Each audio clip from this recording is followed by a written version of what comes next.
आगे बढ़ते बात अब करते हैं चुनाव की जंग की। रायपुर दक्षिण में पहले 2 घंटे कम वोटिंग हुई है। ये बड़ी खबर है इस वक्त की। उपचुनाव को लेकर मतदाताओं में उत्साह दिखाई नहीं दे रहा है, उतना तो कम से कम नहीं जितना इलेक्शन में विधानसभा चुनाव में दिखाई दिया। 2 घंटे में केवल 8.23% मतदान हुआ। हालांकि 9 बजे तक का आंकड़ा आपको बता रहे हैं। अगले 2 घंटे में बहुत संभावना है कि इसमें कुछ इजाफा हुआ हो। कम मतदान को लेकर दोनों पार्टियों में अब चिंताएं हैं। दोपहर बाद मतदान तेज होने की उम्मीदें हैं। रायपुर विधानसभा में 2,71,000 से ज्यादा वोटर्स हैं। मतदाता घरों से बाहर जरूर निकल रहे हैं, लेकिन शुरुआत के जो 2 घंटे हैं उसमें केवल 8.5% के आसपास ही मतदान हुआ है और इस कम मतदान प्रतिशत ने दोनों दलों की चिंताएं बढ़ा दी हैं।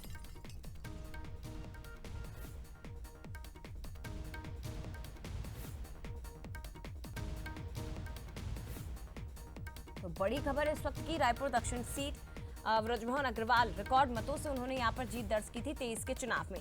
अब सुनील सोनी मैदान में है और दूसरी तरफ है आकाश शर्मा।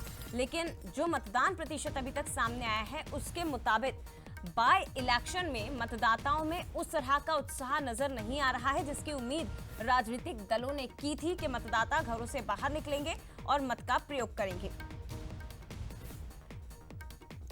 अब इसके पीछे की वजह क्या है ये जरा समझने की कोशिश करते हैं। हमारे साथ इस वक्त गौरव शुक्ला राजधानी रायपुर से लाइव जुड़ गए हैं। गौरव, क्या वजह है कि मतदान प्रतिशत में कमी और मतदाताओं में बाय इलेक्शन को लेकर उत्साह नजर नहीं आ रहा है और ये वाकई में चिंता की बात है?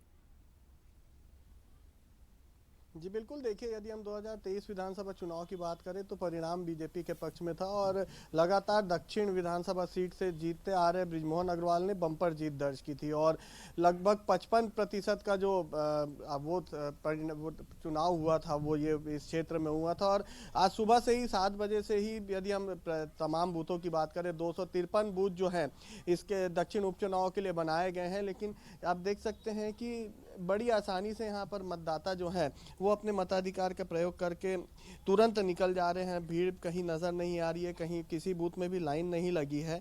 उम्मीदें सभी को थी कि बढ़ चढ़कर जो मतदाता है वो मतदान केंद्र तक पहुंचेंगे और अपने मताधिकार का प्रयोग करेंगे। लेकिन जिस तरीके से सुबह से ही मतदान कम हो रहा है वो कहीं ना कहीं प्रत्याशियों के लिए चिंता का विषय है। और वो क्या है जो वो मतदाता है उनका क्या रुख है वो देखने की बात होगी। अमूमन अंदाजा ये लगाया जा रहा है कि दोपहर के बाद जो मतदान का प्रतिशत है वो बढ़ सकता है, क्योंकि दक्षिण क्षेत्र में ही जो दक्षिण विधानसभा सीट है वहाँ पर ही जो मतदान है वो मतदाता है उन्हें छुट्टी दी गई थी और जो प्राइवेट सेक्टर में जो काम करने वाले लोग हैं उन्हें छुट्टी नहीं मिली थी। तो कहीं ना कहीं ये भी एक बड़ा असर हो सकता है कि उन्हें छुट्टी ना मिली हो और दोपहर बाद उनको ऑफिस से छुट्टी भी दी जाए।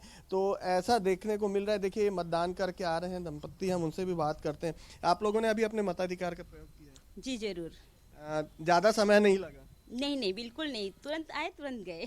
क्या था दिमाग में, क्या सोच के आपने आज वोट दिया है? दूसरी बार आप लोग साल भर में। अब मुझे तो ये मौका ही मिला है। मैं रिसेंटली अपना नाम इधर ऐड करवाई हूँ, मेरा ससुराल अभी ऐड हुआ है यहाँ पे, तो मैं तो खुश हुई हूँ कि मुझे सेकंड टाइम और मिल रहा है ये मौका। बिल्कुल, देखिए जो मतदाता अपने मताधिकार का प्रयोग कर रहे हैं उनमें खासा उत्साह है कि वो अपने मताधिकार का प्रयोग कर रहे हैं। लेकिन जो अभी तक नहीं पहुंच पाए कहीं ना कहीं उनके भी दिमाग में चल रहा होगा कि वो केंद्रों तक पहुंचे और अपने मताधिकार का प्रयोग करें। जी निश्चित तौर पर, लेकिन ये कहने में शायद कोई संशय बचा नहीं है गौरव कि मतदाता बेहद साइलेंट मोड में है। किस तरफ जाएगा ये 23 नवंबर को पता चलेगा, लेकिन मतदान प्रतिशत जो अभी तक आया है वो उत्साहजनक नहीं कहा जा सकता। फिलहाल शुक्रिया आपका गौरव बातचीत के लिए। और सीधे ये तस्वीरें